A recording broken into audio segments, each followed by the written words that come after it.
Bismillahirrahmanirrahim. Assalamualaikum warahmatullahi wabarakatuh.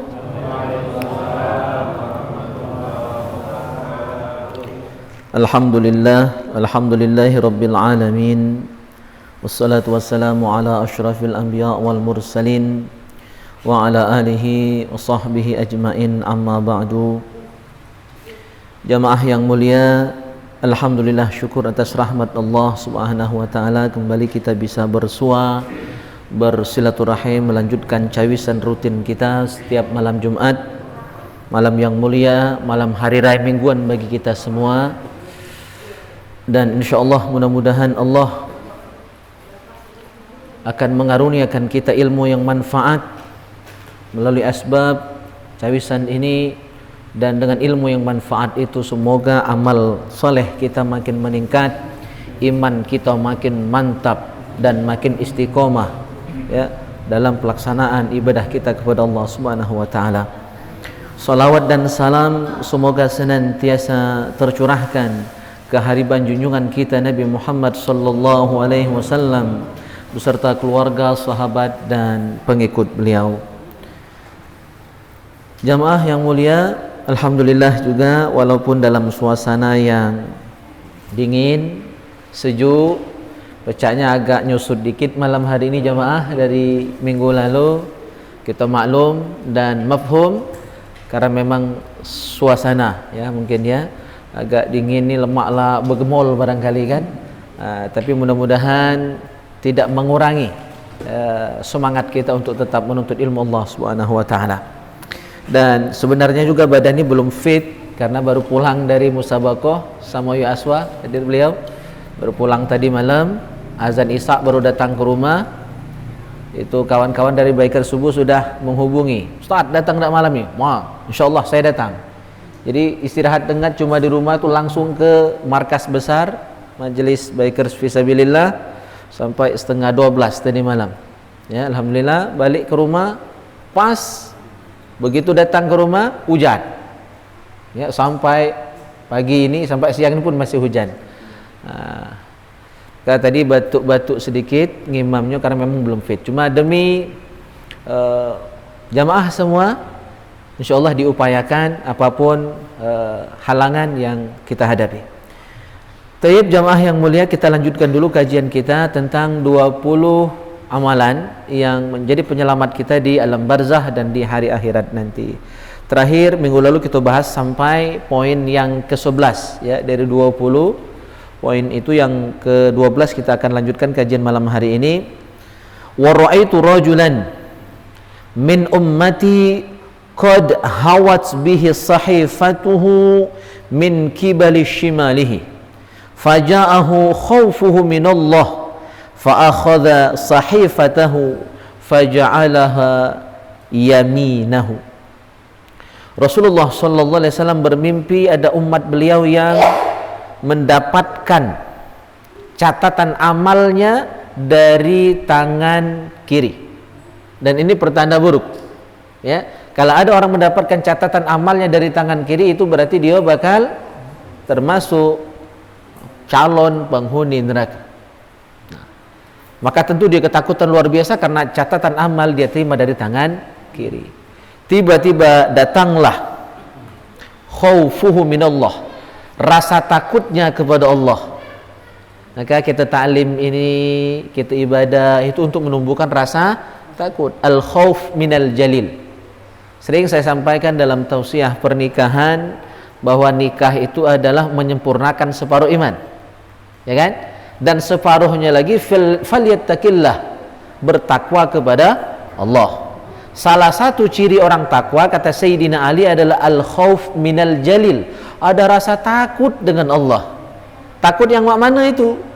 Ya, takut untuk tidak salat, takut untuk melanggar aturan Allah, takut korupsi ya, takut melawan laki, takut zalim dengan anak dan istri. Nah, ketakutan seperti itu intinya takut melanggar aturan Allah Subhanahu wa taala. Nah, ini al-khauf minal jadil, rasa takut dengan Allah ini akan nolong dia. Sehingga datanglah rasa takut tadi, mengambil catatan amal dia yang di sebelah kiri tadi dipindahkan di sebelah kanan. Jadi artinya dia ditolong oleh al-khauf minal jalil tadi, rasa takutnya kepada Allah, mengambil catatan tadi dipindahkan dari kiri ke kanan, sehingga dia pun berubah menjadi calon penghuni syurganya Allah Subhanahu wa taala. Yang ke-13, wa ra'aitu rajulan min ummati qad khaffa mizanuhu faja'athu afratuhu fathaqqalu mizanahu. Aku melihat, kata Rasulullah, ada umatku yang catatan amalnya ringan nian, artinya lebih banyak dosanya dibandingkan pahalanya. Jadi itu yang catatan amal itu, ya, di mizan itu akan ditimbang, kiri itu dosa, ya, sebelah kanan itu pahala. Jadi berat yang kiri, ya, karena ringannya pahala, ya, ringannya amal soleh yang dia lakukan, artinya hanya sedikit amalnya. Maka tiba-tiba di saat-saat genting seperti itu lah gemetar, kan? Itulah yang disebut mizan. Mizan itu hari penimbangan amal. Yang namanya decing itu ada kiri kanan, ya, kiri untuk dosa, ya, sebelah kanan untuk amal soleh. Nah, ternyata lebih berat dosanya, sehingga amalnya ini waktu ditimbang, tiba-tiba faja'athu afratuhu, datanglah afratnya. Nah, afrat ini jamak dari fartun. Kalau fartun mufrad, ya, tasniyah fartani, jamaknya afrat. Mana afrat? Afrat itu adalah anak-anak yang meninggal lagi kecil, bayi-bayi yang meninggal lagi kecil, anak kita yang meninggal lagi kecil, ya, sebelum balik, atau bahkan yang keguguran, itu termasuk afrat. Maka minggu lalu kami tidak sempat ikut yasinan di sini waktu diundang, kayaknya itu karena ada salah satu anggota bikers fisabilillah kita yang anaknya meninggal dalam kandungan. Lah sudah 2 hari meninggal dalam perut, Bu. Sedih gitu. Nah, itu termasuk afrat. Afrat ini pacak nolong orang tuanya di akhirat kaki. Bahkan dalam riwayat hadis disebutkan dia pacak marahi Tuhan. Ya. Karena dia dekati dosa, kan? Pacak merajuk-rajuk dengan Tuhan. Pokoknya aku udah galak masuk surga, karena anak yang meninggal sebelum balik dijamin masuk surga. Hatta anak orang kafir sekalipun, sebelum dia balik, kalau dia meninggal, maka dia masuk surganya Allah Subhanahu wa taala. Apalagi anak orang Islam, ya, lahir sebelum balik, maka sang anak ini merajuk-rajuk dengan Tuhan, aku udah galak masuk surga sebelum, ya, bakmiku masuk juga dengan aku. Ditarikkannya, diseretnya tangan orang tuanya, bakminya, untuk sama-sama masuk ke dalam surganya Allah Subhanahu wa taala. Itu kelebihan afrad tadi. Jadi memang sedih ditinggal anak yang sangat kita harapkan, kelahirannya di nanti lah disiapkan nama, ya kan, mungkin lah disiapkan kambing untuk marhabannya kakek, tapi meninggal dunia sebelum lahir atau setelah lahir, atau lagi lucu-lucunya, ya kan, setahun 2 tahun sebelum balik itu berarti 15 tahun. Nah, anak meninggal di bawah balik, di bawah 15 tahun, masih SD, ya, itu termasuk afrad.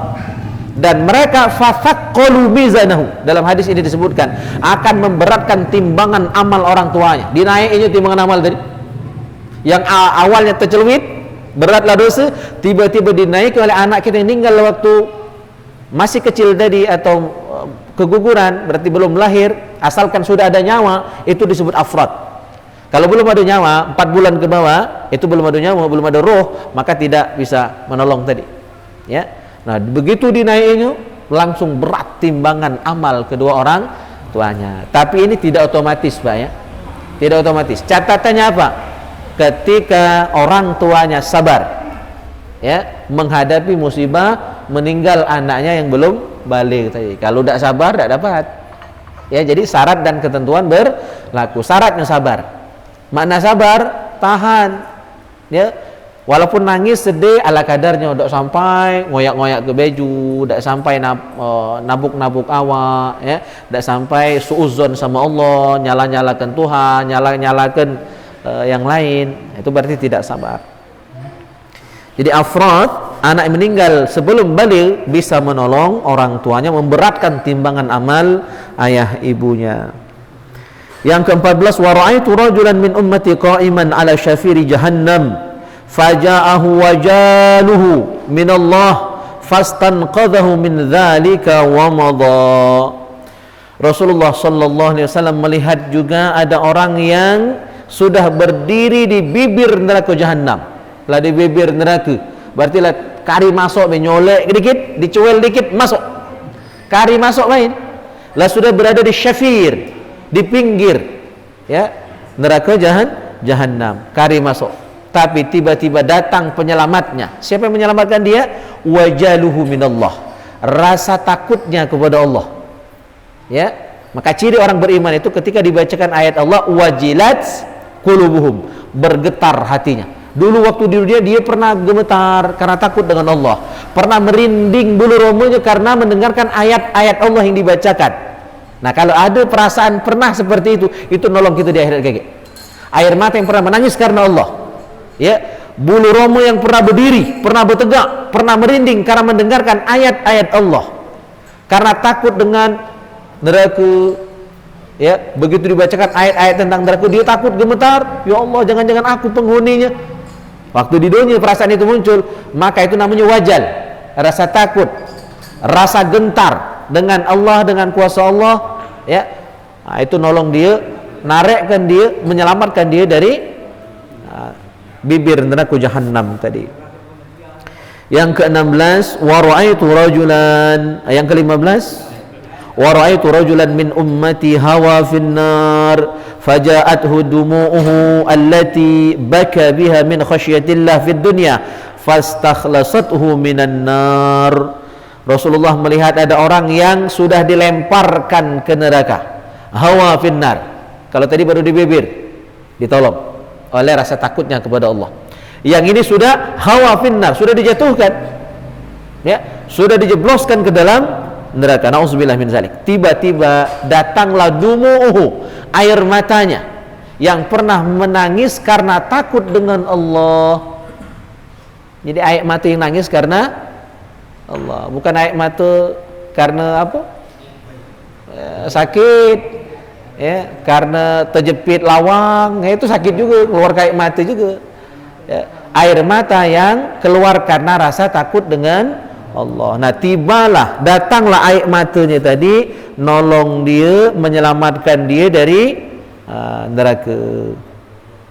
Yang ke-16, wa ra'aitu rajulan min ummati qa'iman 'ala as-sirat yar'adu kama yar'adu as-sa'fah faja'ahu husnu dhannihi billah fasakana raw'uhu wa madha.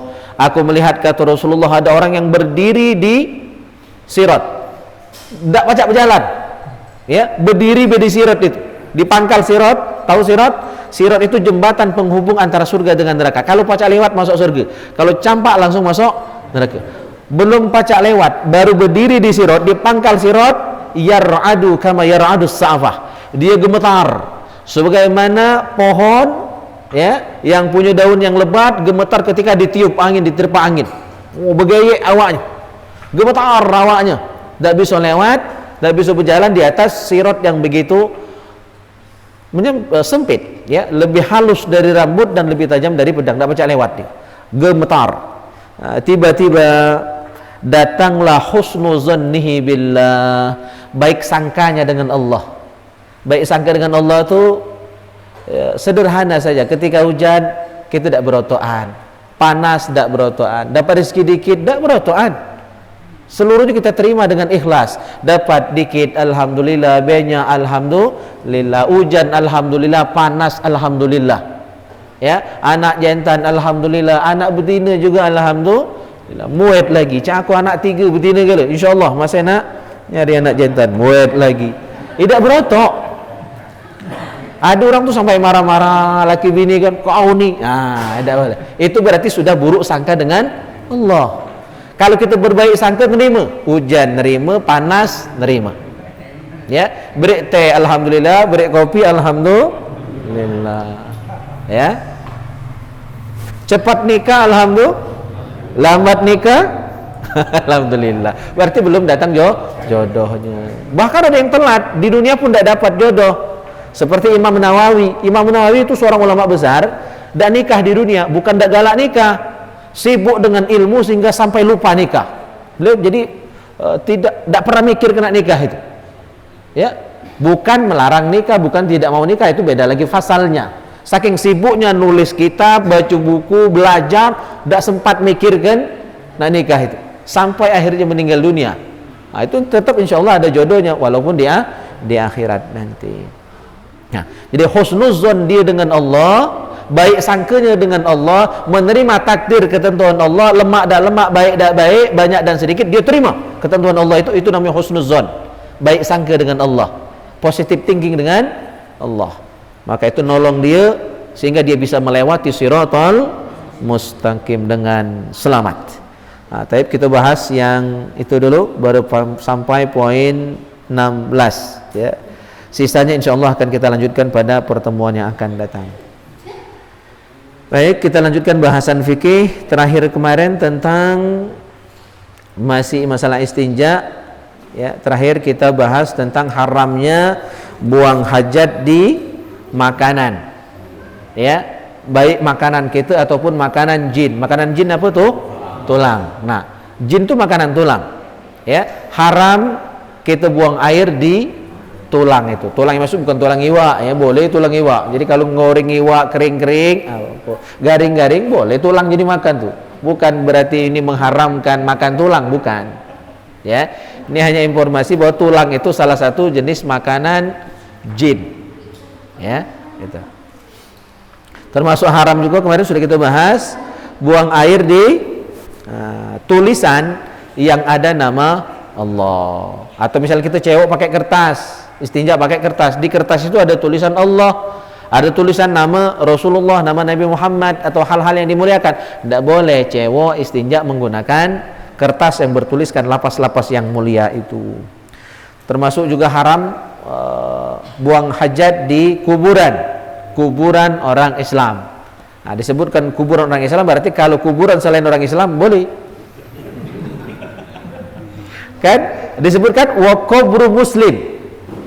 Ya, jadi bahasanya jelas kuburan orang Islam, berarti kuburan selain orang Islam boleh. Cuma jangan juga itu tersinggung kapaknya lanjut kan. Nah, keluarganya yang ngapak bukan tuh kuburan tuh. Wa fi masjid ya, buang hajat di masjid walau fi ina, sekalipun di badai.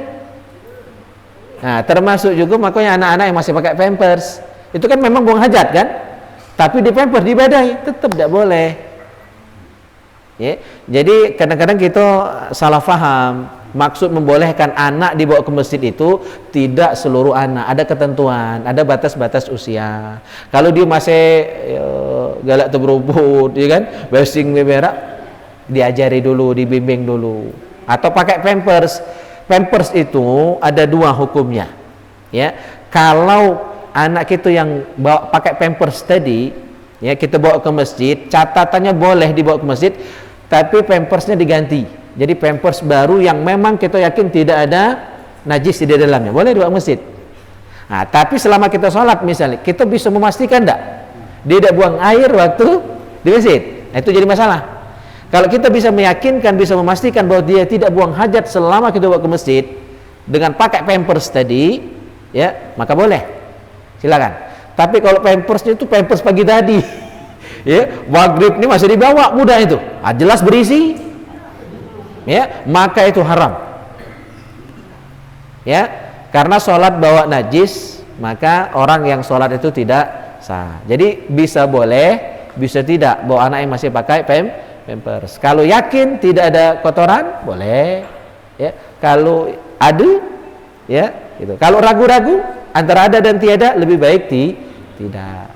Nah, tapi kalau anak kita lah besar, lah bisa, lah mumayyiz, lah ngerti, ya, bisa cewek sendiri, ya, bisa ke WC dia buang hajat, maka silakan. Jadi tidak seluruh anak sebenarnya boleh dibawa ke masjid. Karena berdasarkan keterangan di kitab ini Tanwirul Qulub, bahwa buang hajat di masjid itu haram walaupun di badai.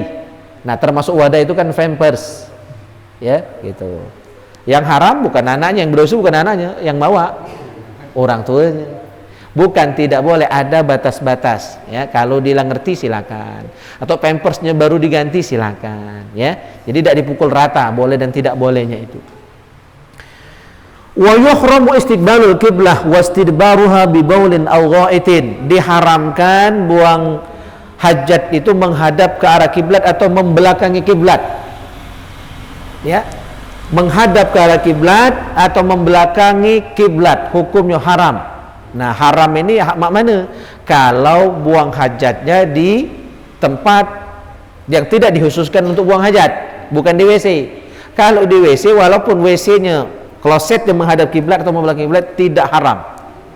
Ya, boleh bahkan secara mutlak.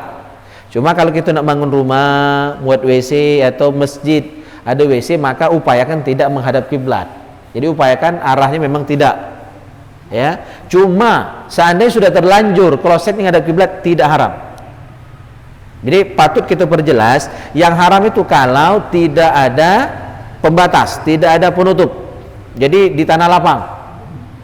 Ya, di tanah lapang itu yang haram secara mutlak. Ya, buang hajatnya menghadap ke arah kiblat atau membelakangi. Tapi kalau di WC, walaupun kloset tadi menghadap ke arah kiblat, tidak haram. Tidak haram. Ya, paling tinggi makruh, bahkan ada ulama yang bilang hanya khilaful aula. Khilaful aula itu menyalahi keutamaan, artinya kurang bagus. Tapi tidak WC. WC ini rasanya ngadep tidak ya? Nah, melintang kan? Berarti sudah pas posisi. Tapi seandainya kiblat ke arah sana, kloset ke arah sini, pas menghadap ke arah kiblat, tidak haram. Ya, paling tinggi hukumnya makruh atau khilaful aula. Makruh itu apa? Dikerjakan tidak berdosa, ditinggalkan berpahala. Artinya lebih baik jangan. Nah, atau khilaful aula. Khilaful aula itu hukumnya di bawah makruh. Artinya apa? Menyelisihi keutamaan. Berarti lebih bagus jangan dilakukan. Gitu. Maka kalau nak buat WC di rumah, di masjid, upayakan tidak menghadap atau membelakangi kiblat. Kalau sudah terlanjur, tidak usah nak dibongkar, biarlah. Ya, biarlah. Ya. Mubazir kalau dibongkar. Nah, kecuali kaget waktu merehab, nah baru dibenarkan. Kalau sekarang baru dibuat, baru tahu bab ini misal, langsung besok dibongkar, tidak perlu. Ya, biarkan saja, tunggu nanti ketika mau renovasi. Fis-sahra wal bunyan biduni satir. Nah, di sini diterangkan yang haram itu kalau fis-sahra, sahra itu tanah lapang. Ya, bukan di tempat yang memang dikhususkan untuk buang hajat. Biduni satir, tanpa penutup. Jadi cak sopir kan biar jalan langsung cor kan. Nah, itu yang haram kalau menghadap ke arah kiblat.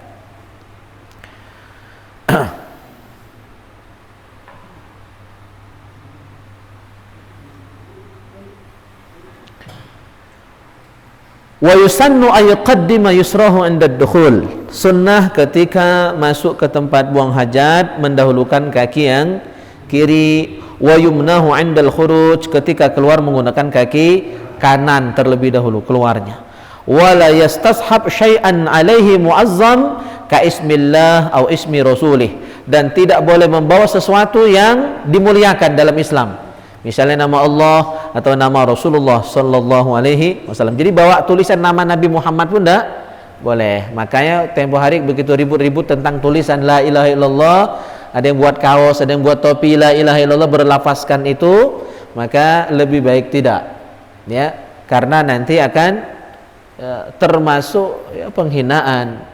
Itu kalam yang mulia, itu tulisan yang mulia, maka jangan dibawa ke tempat yang kotor seperti WC dan sebagainya.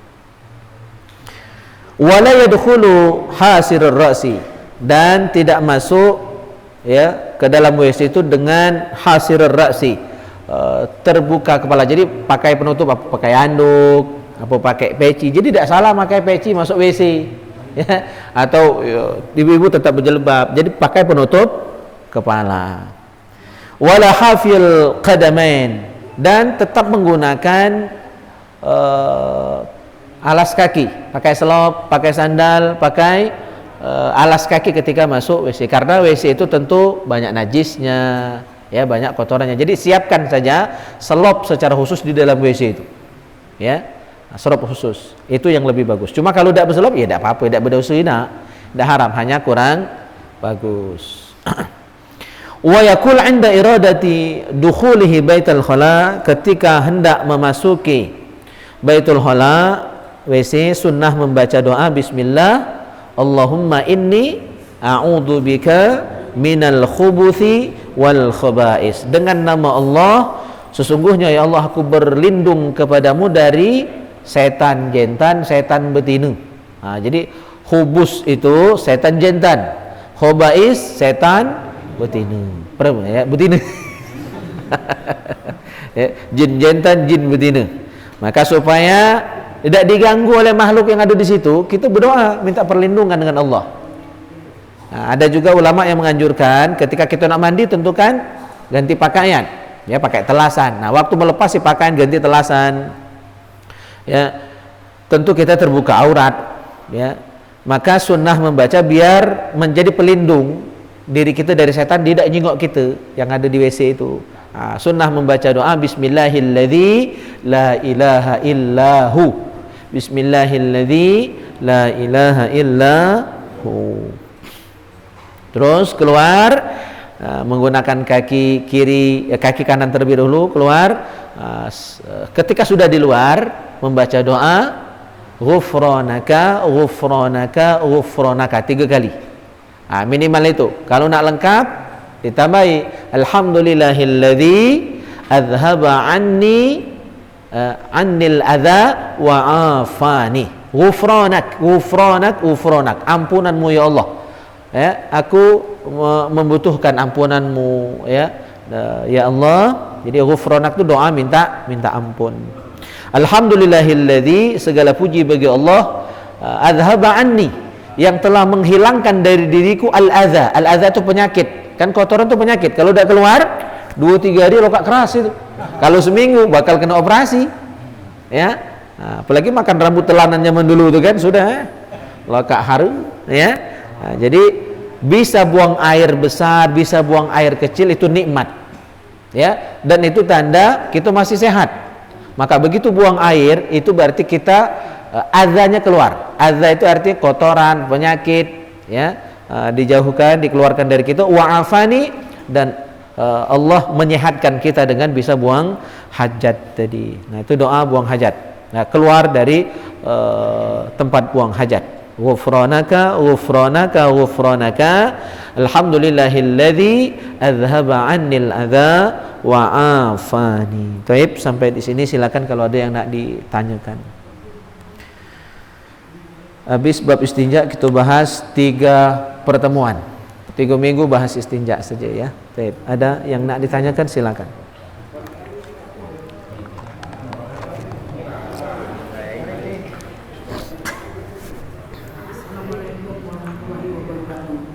Waalaikumsalam warahmatullahi wabarakatuh.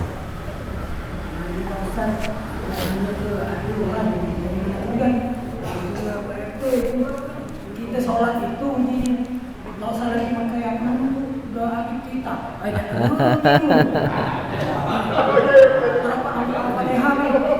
Nah, kaki aku lalu. Iya. Jadi bagaimana itu solusinya Pak Ustaz? Iya, siap. Mau kasih Pak RT ya. Iya. Allah. Jadi solat itu kan ada 3 isinya. Ada rukun, ada ab'ad, ada hayat. Rukun kalau tinggal solat tidak sah, ya batal.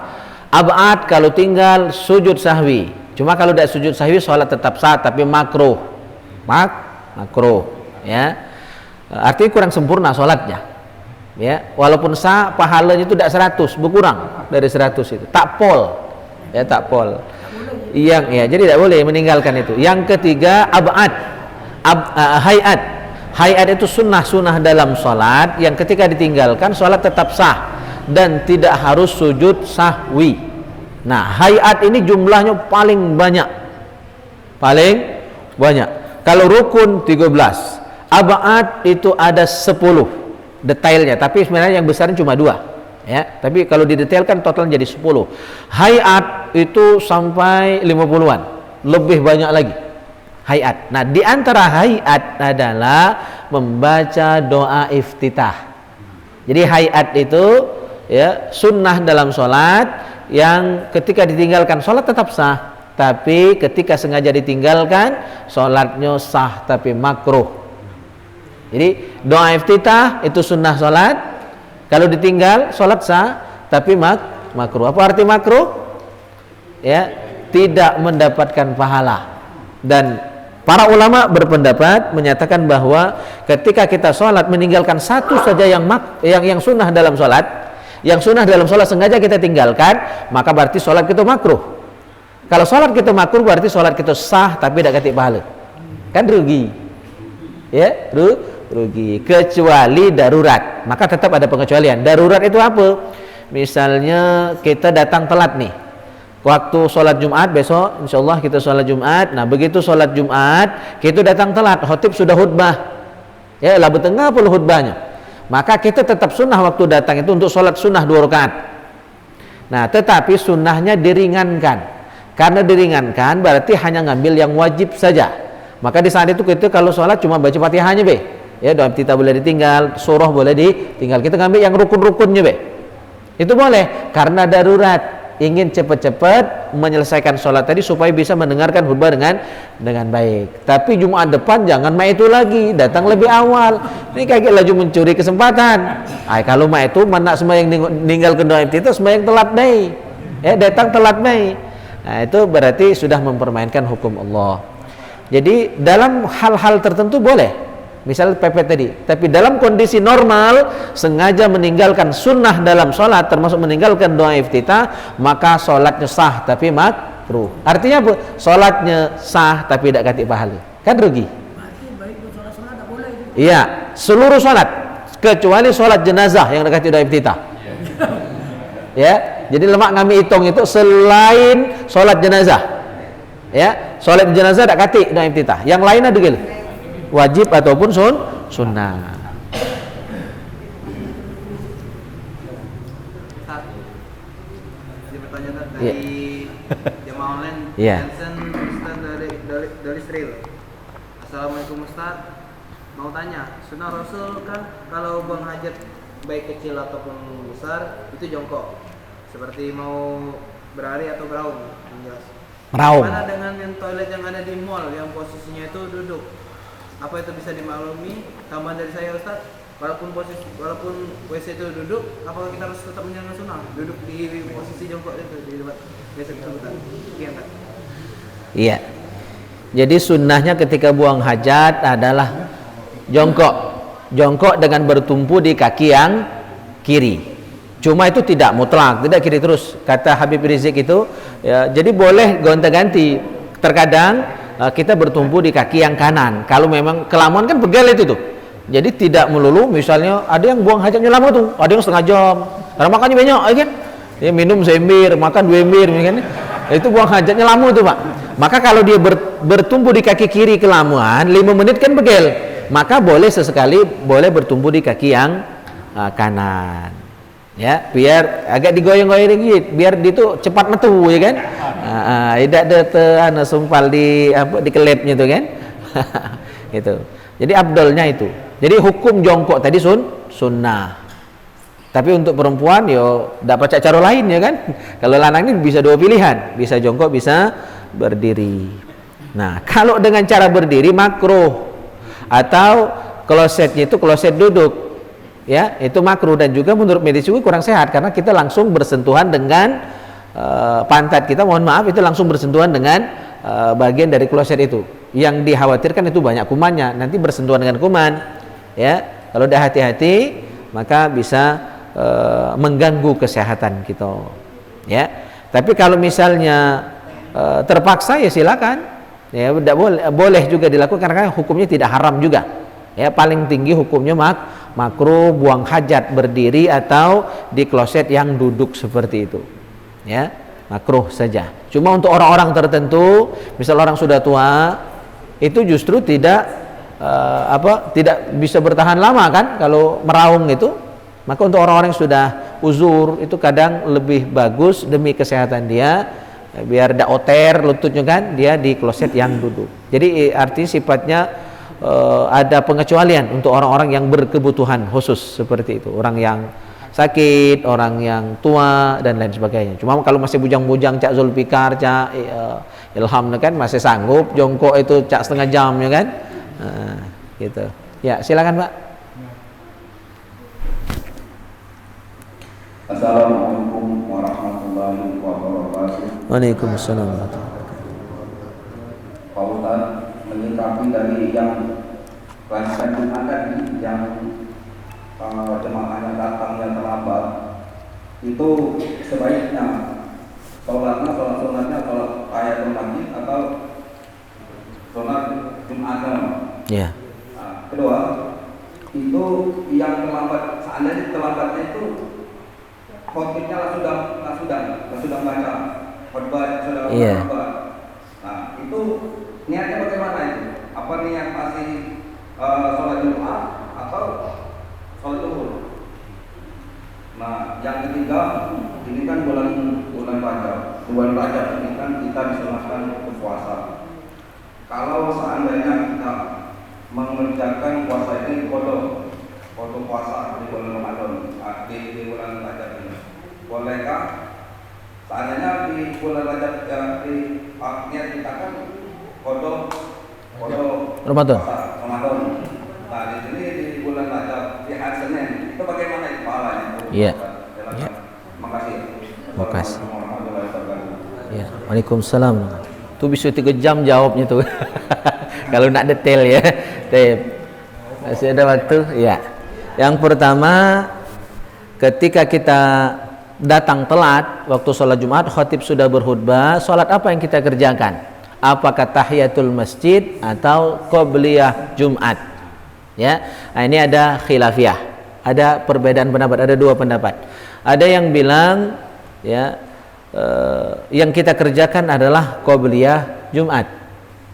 Ya. Ada yang bilang qobliyah Jumat, ada yang bilang sunat tahiyatul masjid. Nah, saya lebih cenderung memilih dari 2 pendapat itu adalah qobliyah Jumat. Karena kalau tahiyatul masjid dia termasuk sholat sunnah ghair maksudah. Sholat ada 3 sholat, ada yang termasuk sholat ghair maksudah itu. Tahiyatul masjid, sholat sunnah, wudu diantaranya. Ya, sholat sunnah ghair maksudah artinya dia bisa diwakili oleh sholat yang lain. Ketika sudah dikerjakan sholat lain, maka tahiyatul masjid, sholat sunnah wudu itu bisa dianggap selesai, dianggap sudah mengerjakannya. Ya, tapi kalau kita mengerjakan tahiyatul masjid, ya, misal kita belum qobliyah, maka qobliyah belum dianggap mengerjakan. Ya, jadi begini, biar simpel, biar tidak bingung ya. Ya, kalau kita pilih mengerjakan tahiyatul masjid, maka qobliyah Jumat kita berarti belum dikerjakan. Masih ada tuntutan kesunahan untuk mengerjakannya.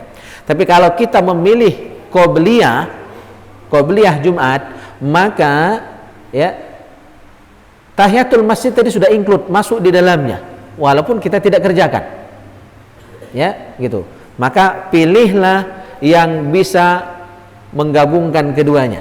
Artinya dengan kita kerjakan qobliyah, tahiyatul masjid sudah dianggap selesai. Tapi kalau kita mengerjakan tahiyatul masjid, qobliyah berarti belum kita kerjakan. Karena tahiyatul masjid termasuk sholat sunnah ghair maksudah. Itu keterangan dalam kitab Fathul Mu'in dan syarahnya kitab I'anatut Thalibin. Itu gitu. Yang kedua, kalau kita datang khatib sudah selesai khutbah. Kalau sudah selesai khutbah tentu kita tidak perlu sholat sunnah, langsung ikut sholat Jumat dan mengerjakannya. Ya, niatnya sholat Jumat, mengerjakan sholat Jumat, walaupun kita tidak sempat mendengarkan khutbah. Begitu kita datang sudah qomat misalnya, udah paling ujung, langsung saja milu shop mengerjakan sholat Jumat dengan niat sholat Jumat. Ya, usolli fardul jumu'ati rak'ataini ma'muman lillahi ta'ala.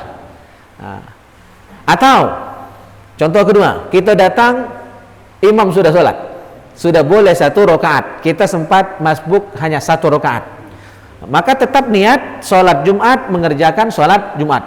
Jadi kita dapat 1 rakaat nih, tinggal 1, maka satunya nanti nyusul, nambah 1 rakaat lagi begitu imam sudah salam.